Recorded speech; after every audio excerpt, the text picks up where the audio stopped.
Yo, and welcome to this week's video. So what I thought I would do in this week's video, basically it's been about 3 years since I started doing stuff to the van, and from being into my max power cars years ago and then seeing sort of resurrections of them online and things like that, they all kind of fall into a state of disrepair once they're done. So this leads to the question is, like I said, it's about 3 years ago now, how have the things that I've done stood the test of time? Have they degraded and are they looking a bit shit, or alternatively have they just stayed exactly the same as they are and basically were the way they were on the day that I finished them? So I figured what we would do is we'd go through, I've gone through all of the videos I made of stuff I've done. I've made a list, and I figured we'll just go through them in order and we'll just tick off and see what they're like. Do they need going back and having a refresh, or are they good as they are? So there is a couple of ones that I won't be able to show you just because obviously they got covered over as and when I did other things, so I'll make a note of them as we go through, and then obviously show you what is on top of them now. So first thing I'm going to do is show you the badges. So we did the carbon fibre wrap on the silver bar across the front. That's just slightly tatty here on the edge, and there's a stone chip on this one, and then it's come a bit loose here. And then the badge covered in stone chips, and the paint's kind of gone a bit faded there as well, and around the top. And then if we go and look on the back, we've basically got the same issue. So some of the wraps have gone a bit loose and bubbled there. I don't know if you can see that on camera. And then also we've got a bit of fading here on the top corner as well.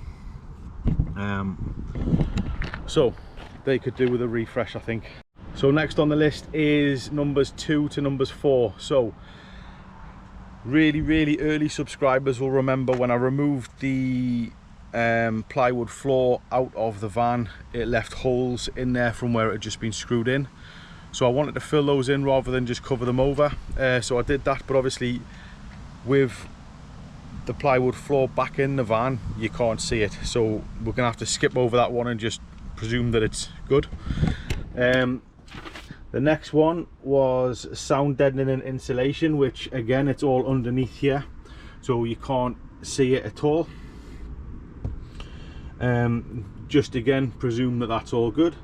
And then the next one was the Altro flooring. So one of my least favorite jobs that I actually did to the van, I actually put the it was just like a Stanley blade, but I had a hook on the end. I actually put that through my hand at one point.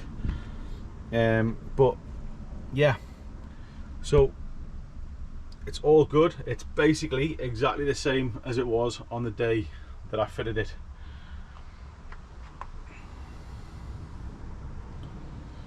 Doesn't have any marks or anything like that on it. This bike rack tends to be in the van all the time, and it sort of moves around slightly when it's not got anything in. But there's no marks on the floor or anything like that, so really hard wearing. When I open the door at night, it does have a little sparkle to it as well, off the light, so it is quite nice. I do like this that I've done, and I wouldn't go back and change it if I was to do it again. Other things on the van I would. So just jumping straight back to the badges and the silver thing on the grill. If I was to go back and do it again, I would probably leave those as they were originally. Just taste change and things like that over time, and I think going back I would probably leave it as it was. But this here, I wouldn't change at all. I would leave that exactly as it is. The next thing we did in the van was number 5, which was the window blanks. Now I forgot to do a thumbnail for this video, so this video itself didn't do very well because I actually didn't even go back and put a thumbnail on it. It was a 2-part video basically. The second part got loads of views, the first part not so much. But the window blanks, which are here, and we used like a grey suede material, faux suede, to do that. Now that was done basically because a lot of people were asking me when they'd seen the second video but not seen the first one how I did it, and essentially I just got some pieces of cardboard, cut them out into the shape, put that stencil onto a piece of plywood, thin piece of plywood, cut the plywood out, covered it with the material, and then I think after I'd done it, not long after, it was this one we had an issue with it staying up, and I think it was just I didn't use enough super glue, because basically I used industrial Velcro because I wasn't sure if I wanted to keep the look the same or change it later on. So these are just kept on by industrial Velcro. There's 4 panels on each bit, stuck to a piece of wood to pop it out a bit, and then that's how that's stuck in, so I can take them down at any point if I did want to swap them over, change the colour or anything like that. So that's how I did those. But yeah, they are pretty much exactly the same as the day they went up. So another win for me and my work, yay. The next thing we did in the van, where are we, number 6 now, was the carpet in the back. So obviously at this point I was clearly on a mission to get the back as nice as possible, and again, it's just as it was the day that I finished it. And the same on this side as well. So this has held up really well, and then along the top as well. So it was 4-way stretch carpet. I found it quite intimidating starting off doing it. Obviously I've got no experience of doing anything like this at all, and it was all a learning curve.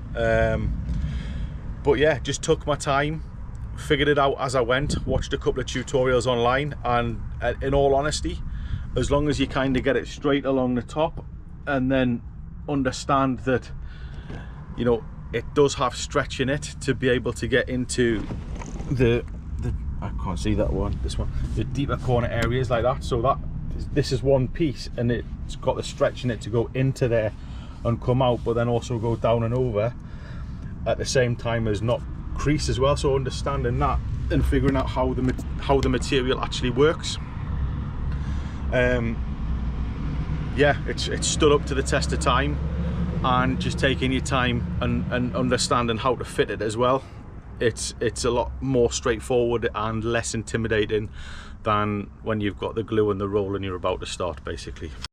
So the next one, this one takes us on to number 7 now, and it is the rear wiper delete. So literally the only thing you can see from it is the bung, and as far as I'm aware it's not moved, perfectly in place, kind of all there is to see from it, to be honest.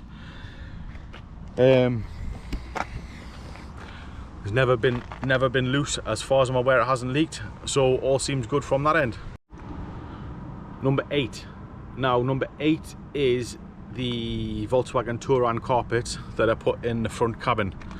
I think out of everything I did, noise wise, because again the older subscribers will know that I didn't put any noise insulation up here or anything like that. The only noise insulation I put in was sort of behind the sides here, on that door, along the floor, and then on this other side here. And anything sort of higher than, because it went in behind this as well, anything higher than this didn't get done. And people were saying it'll be a lot quieter if you do that, why haven't you done that? The carpets, the Touran carpets, when I put those in, made such a difference to the noise that I didn't see the need to start sound deadening the whole roof area. It went from speaking with a raised voice to just being able to talk at normal volume during a journey. And so I'll pull the carpet out and show you. Obviously these are just going to be exactly the same as the day they went in. So there we go. Let me get closer. So there we go. And if I pull the seat forward and show you in and down here, so there we go. And it's exactly the same.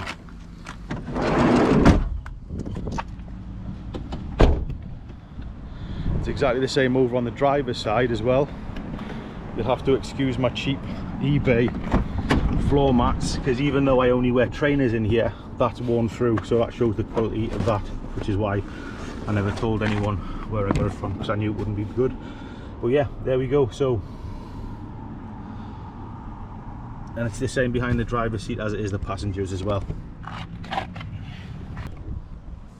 So out of all of the modifications or things that I've changed to the van, I would say the carpets there were probably one of my favorite ones. It made the feel of the van changed from something quite commercial and not built for comfort or anything like that, to make it feel slightly more refined, a lot quieter, and a bit more like a car. We're back into the front for this one. So these were mega cheap. I can't even remember how much they cost, but it was literally I think it was one of my favorite videos that I've done. It didn't take as long at all. It wasn't an expensive video at all or anything like that. It was just literally cheap from eBay. Maybe, I think maybe the pedals cost £12 or something like that, and the gear knob, obviously it's a decent gear knob, so 50 quid maybe. But yeah, so the pedals, which since I put in, no issues with them at all, and I think they make a huge difference to the feel of the van, again, if you're talking about like a quality look. So yeah, and then I like round gear knobs. This one, even though it's metal, it's not too cold in the winter. I've had some in the winter that are freezing, but yeah, just fairly simple, fairly straightforward. No need to spend any more time on that. Number 10, the side rail cover. A lot of people ask me where I got this, and the answer is eBay, from a breakers in Germany. They just happened to be the right colour. Again, it wasn't expensive at all. It did have a little scratch on it here, and just left that, to be honest. But another thing that makes a lot of difference to the look of the van, because before you could just see the rail, which left it looking a bit unfinished. But once you've put this on, you know, fairly easy to fit, fairly straightforward. That screw's gone a bit rusty, so that might have to get changed, but yeah.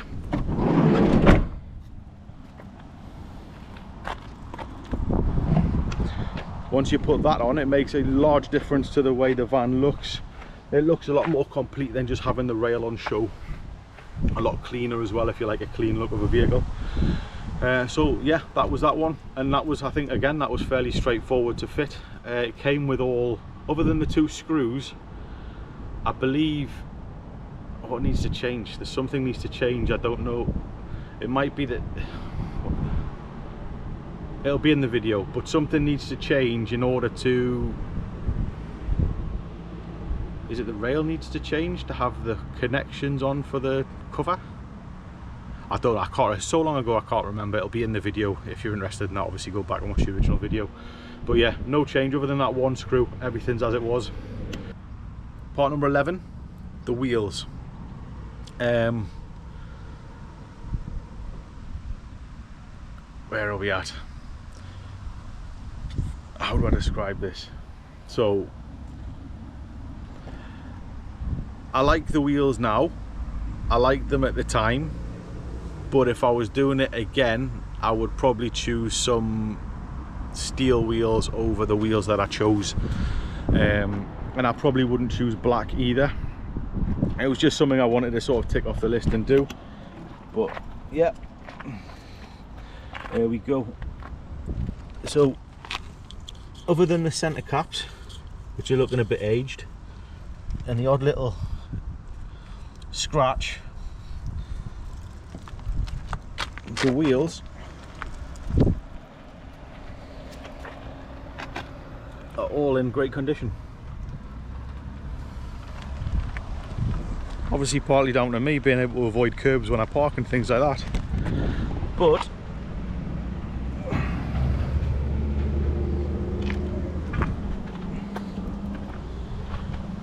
yeah, there we go. So yeah, as I was saying, if I was doing it now, I probably wouldn't go with the black wheels, and I also probably wouldn't go with the selection that I chose at the time either. I'd probably go with steel wheels, but at the time it's what I fancied, and that's what I did. I still think it looks good today. If you go back and take a longer look at the van, I still think the whole colour scheme and everything like that I had going on looks decent.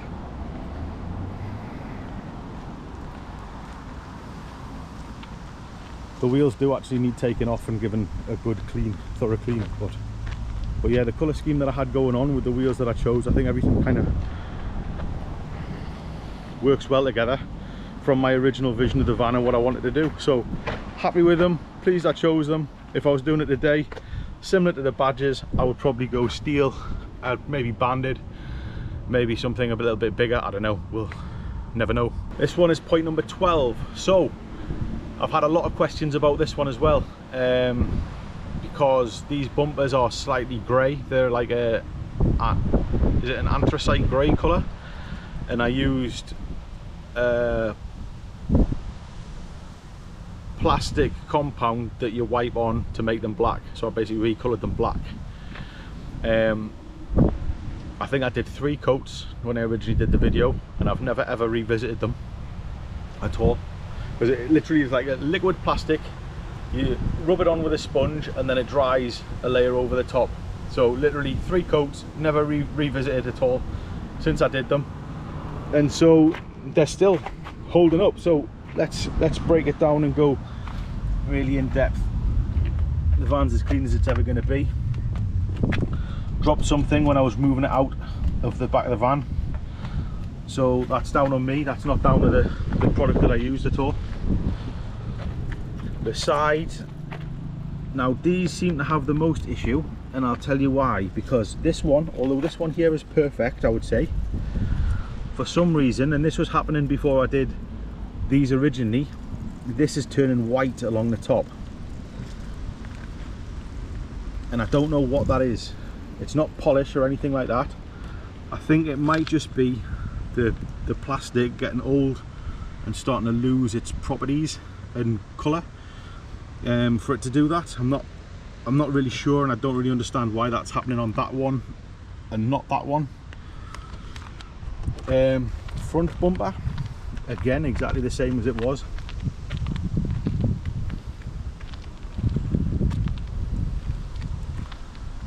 And then we've got the same issue again on the door. So it's on this door here, going along, got the white bits, it's like it's losing its colour. And then on this one, no issue, as it should be. So again, I don't know if it's the plastic losing its properties. You know how it fades, and you get the videos online of people putting a blowtorch over them and things like that to bring the colour back out. No idea what that is, but it stayed the same everywhere else, so I think it's probably down to the plastic that's on the door strips rather than the product itself. Or the next one, I can't even remember what number we're up to now, I'll check when we get back inside, but this one is the Stance Coilovers. So I think it was the Stance plus coilover kit that I went for. So struts and shocks in the front, shock in the back, axle flip, and obviously the centering thing as well, which I didn't get from Stance, I got from some eBay seller, I can't remember who it was now, but to center the rear wheel, because if you lower the rear wheel, what you find is the rear wheel moves forward in the arch and it looks a bit odd. So this kit basically moves it from there back to where it should be. So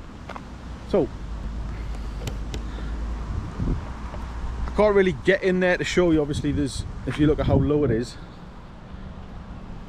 where are we here, a finger. So there's no way that I'm getting in there to show you sort of what it looks like after 2.5–3 years of being on the van. But when I first did it, I made a video of how impressed I was, because in all honesty, they're a budget coilover. I know you can't do anything with the back, but the fronts, they're a budget coilover. I've been in vehicles with coilovers before and they're just bouncing constantly, and it's a really, like, it's not a nice ride. So I was really impressed with the front. I think it's the same ones that they use on the Golf of the similar age as well. But yeah, really impressed with it, impressed with its compliance on the road, impressed with its adjustability as well, because obviously I've got it on the lowest setting at the back, and the front's done to match the back height as well, so it's a nice even stance. Yeah, really impressed with it on the road, really impressed with how it is. If I could do it again, I would have it a little bit higher. There's, you know, like I said in the previous video, getting in and out of where I live can be a little bit difficult. I basically, if I can't get it at the right angle, I scrape the front bumper every time. Driving on the road is okay. I'm obviously just referring to the front here. Driving on the road's fine, but I would have it that little bit higher. I struggled in Scotland with the single track roads just because of the camber on them, and they're kind of peaked in the middle, and we did scrape the sump a few times. In fact, that was the only warning that I got on the MOT that got done, was get a sump guard. But that's the only place that I had the issues with that kind of thing, so I never bothered. I've not been anywhere near, I've not hit it again since. So I think it was just down to the roads, the single lane roads, and the way they're cambered and how low the van is. But if I was to, obviously it's coilovers, I can lift it up at any time, but if I was to do it again, I would have it a little bit higher than it is, a little bit easier for speed bumps, a little bit easier for roads like that, and just a little bit more drivability when you're just driving it around using it for day-to-day basis. The rear, and people are going to say, why don't you get different shocks, why don't you get more expensive shocks or anything like that? A shock is only part of the work that a suspension has to do. So firstly, it's a leaf spring, which is literally horse and cart technology. It's cheap and it's horse and cart technology. That's probably why they're on there, because it's a commercial van. And it's not working the way it was designed to work as well. So I think that adds massively to the firmness of the rear, because the rear is very firm. It's too firm, to be honest. The bump stops have been cut as well, and the shocks do their job, but again, because of the way the suspension is, I think if you hit a couple of bumps in a row, then the whole thing just starts to struggle a bit and it becomes a bit bouncy. That's just on the rear. Like I said, the fronts are fine, but it's nothing that you wouldn't find, I don't believe, on any other shock, a more expensive shock or anything like that. I think it's just down to the van being on leaf springs and having the axle flip. And I think that's quite a fair assessment, that if you asked anyone with a Caddy like that, I think they would probably all tell you the same answer, if they're being honest with you. Again, though, it looks great.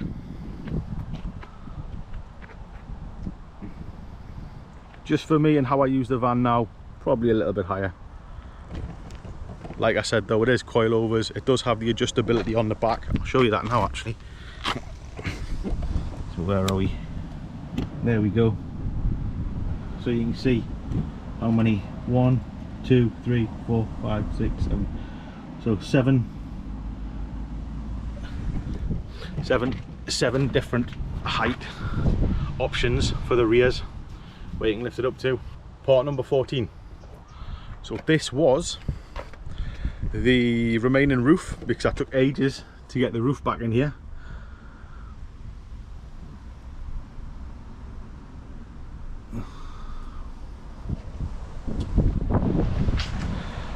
And the A-pillars. In fact, hang on a second, I don't know when I did the front bit, so I'm just going to show you it all at the same time. I might have actually done it all at the same time, I can't remember now, but yeah, remaining roof, which I've already showed you. I didn't put this back in till a long time after I took it out. I think I took it out at the same time I was doing all this, and I think it was out for over a year, because I knew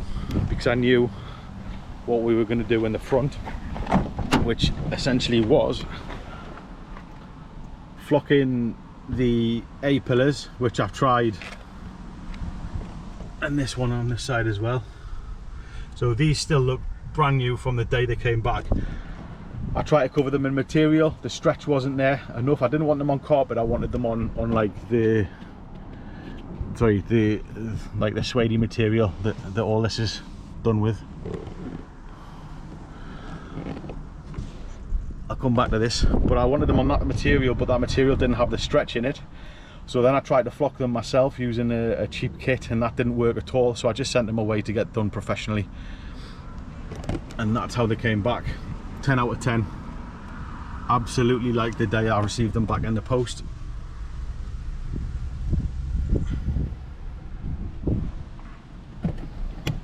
Absolutely perfect. Over the moon with them. And then we've got the, so bear with me, so we've got this roof here that I've done. And then we've got the B pillars that I did all the way down. I'm struggling with the sunlight today, apologies. So all the way down to here.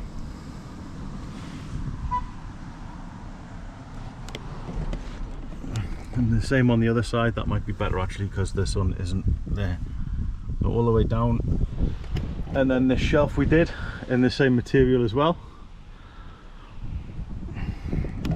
And then I used that paint for the bumpers on the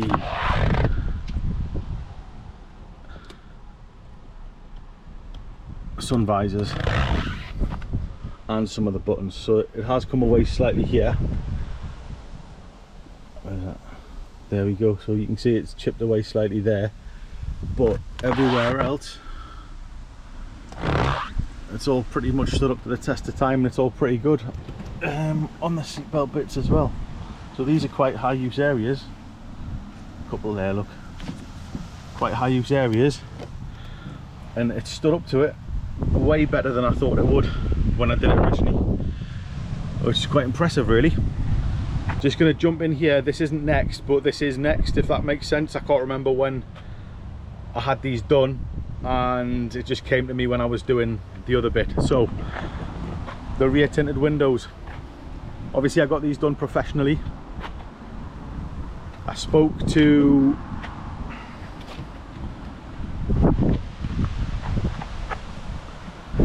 I did a lot of research on a lot of companies and basically looked at the reviews, and that's how I chose who I used for them. Absolutely spot on, 10 out of 10. Took the van in, had it done within a couple of hours. They did do a front visor for me as well on the front, which you'll see is no longer there. And if you didn't see another video, the reason it's no longer there basically is because the van needed a new windscreen through the winter. It got hit by a stone or something like that. I don't know what happened. It either got hit by a stone or it started to crack, and the crack ended up all the way across the windscreen. So that needed to be replaced, and that's why the sun visor's gone. Other than that, the sun visor was absolutely perfect, and it only got removed because the window needed to be changed, the windscreen needed to be changed. So on to the next one, which was Remap. Nothing to see with regards to the Remap at all, but again, I did a lot of research on what companies to use and things like that, and I've also heard a lot of stories about people getting things remapped and the cars not being reliable afterwards, and the cars breaking afterwards, and all sorts of engines being destroyed and things like that. And I didn't want that for the van. I wanted to go with somebody who had a good reputation. I wanted to go with somebody who kind of knew what they were doing. So the company that I chose, based on reading the information on the website and everything that they said about the testing that they did with the cars and what they put them through in order to get to a product that they're happy to put out on the marketplace, was Revo. So I had a stage 1 Revo Remap, and it was just a case of going to one of their what do they call them, one of their recommended garages, and having it fitted. Literally just sat there for a couple of hours while they did it, and since then it's been spot on. No issues at all with the van with regards to the Remap. It's worked perfectly. Yeah, I can't fault it. There's literally been no issues at all with it. So this next one's number 17, and it is to do with the bulkhead. So I basically took the bulkhead out, and like, I wanted to get to the floor to remove that so I could clean underneath, but then I ended up having to remove the bulkhead to get to the floor, to get the floor out. So the bulkhead came out in literally one of my first videos, and then maybe a year later, year and a half later, is when I put it back in. But I had to cut it down, because without doing that you just end up getting left with a big hole here. Just imagine this part isn't here, and it's just the end of the panel here, and that's just a big hole, and then you can see behind down this crack here. So let me move back and give some space without, yeah. So basically you just cut all the way down the edge, which is what I did. I did quite an in-depth video on this, but yeah, you cut all the way down there, And then again, because the carpet's up to here, I chose to use the carpet to cover it. And then from there it just literally screws into the slots that it came out of.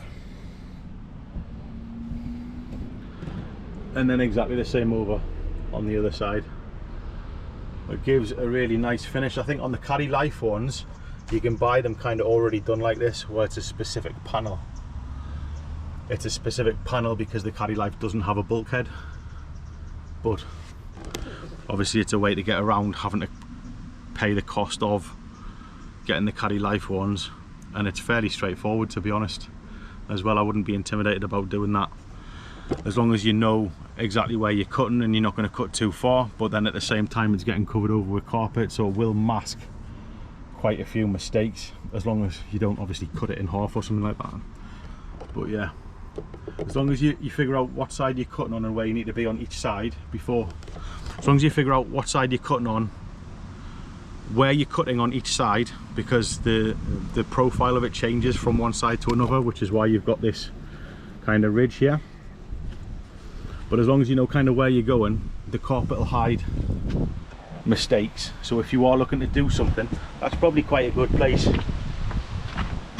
That's probably quite a good place to start off if you are looking to do something to your van and you're a bit intimidated about the level of skill that's required. And it'll also give you a good understanding of the carpeting and how that works and how that stretches before you move on to carpeting the rest of the van.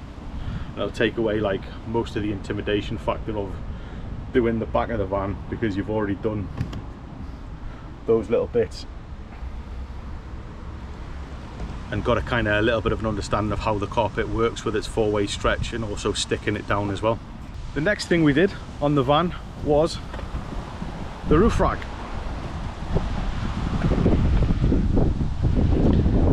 So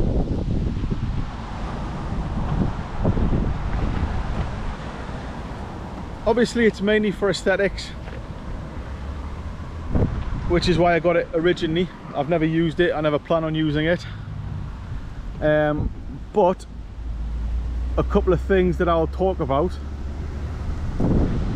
that I've found out since I got it from beforehand. So, condition first of all. So there are a couple of areas where the paint's flaked off a bit, and it does need to have a bit of a touch up.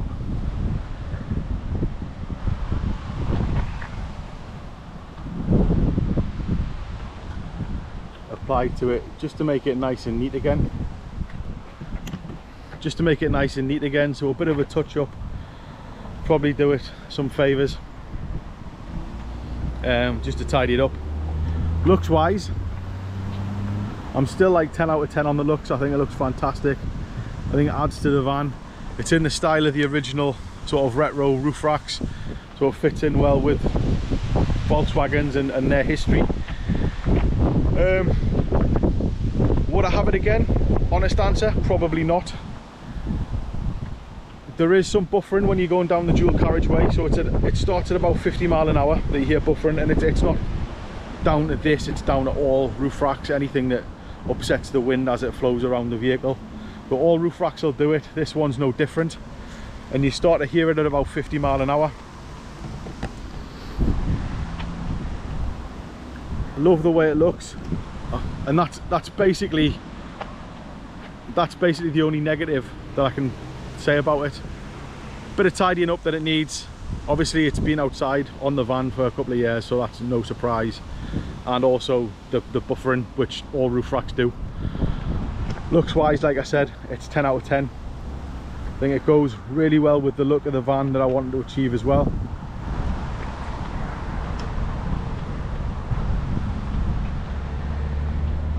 And so when I've got some spare time, I will get round to that and tidy that up, because I'd rather fix it up sooner rather than later. The next one is the radio head unit. So I've also had questions about this as well. Different kinds of questions. One of them is Kenwood any good? Other bits and pieces. So if you missed the original video, I want it to look like it came as part of the van. So this had to look spot on, which I think it does. I also wanted to use the original USB socket, which I wired up, and that works perfectly fine with the radio, just so we can get the maps on, which is mainly what I use it for, and also Spotify. So yeah, there's no extra cable hanging out the back or anything like that. It's all wired into the original outlet, and it looks like it fits in, and it came as part of the van. How did I choose the head unit? I just looked at reviews for the budget that I wanted to spend. That's as simple as it is. I don't know enough about music and radios and things like that. In-car entertainment, they used to call it ICE, but now I think that's internal combustion engine. Well, yeah, I don't know enough. Basically, it's not something that I pay attention to. I just like to plug in, play my tunes, not have any distortion. And I looked at my prices, this much, and what's got the best reviews, and that's basically how I found it. I don't know anything more than that or anything deeper than that. But yeah, once I had a bit of advice from some friendly people who watched the video, fitting it was a doddle. And once I figured out this as well, how to get this in, because they don't make the adapter for the Caddy, so I had to do a bit of customization to make that work. It's all in the video. It's actually doing quite well, that video. I think it's one of my most popular videos currently. But yeah, nice and straightforward. Would I do it again? Yes. No issues with it, works as it should. I can get my maps on now, which I couldn't with the other one, and quite a lot of the time I don't know where I'm going, so that helps massively. The final part number 20, which is the most recent video I did. I actually need to rename the video because I didn't actually say in the title at all that I was putting wing mirrors on the van, I don't believe. So the wing mirrors, Caddy Lifestyle wing mirrors that I got from, if you can see the air freshener up there, VW Monkeys, and I absolutely love these. So they look fantastic on the van, they fit the van great. You get enough information to see what's going on behind you. You don't need anything larger than that or anything like that. And at the price point, for the quality you're getting, I think they're absolutely spot on. The only issue that I've had with them, and this is down to the spray paint I used, is within a couple of weeks it's faded away completely pretty much. Nearly forgot, number 21, the curtains. So, nightmare to fit. The screws kept snapping, but when they were on and when they were all done up and everything like that, it nearly blacked out the whole van, obviously with the covers that I bought for the front windows as well. Spot on, 100% would use again. Do need to figure out the screw issue and them snapping though, because I heard from a couple of people after that video as well, and it wasn't just me who had that issue. But yeah, spot on. Just be aware that you may need to use different screws, and be aware that it may be a bit of a faff to get all the screws in. And so that brings us to the end of the video, so please feel free to give us a like, give us a subscribe. There's more videos coming, and if you could put in the comments what was your favourite modification I've done to the van, and would you do anything different to how I've done it. See you soon, bye bye.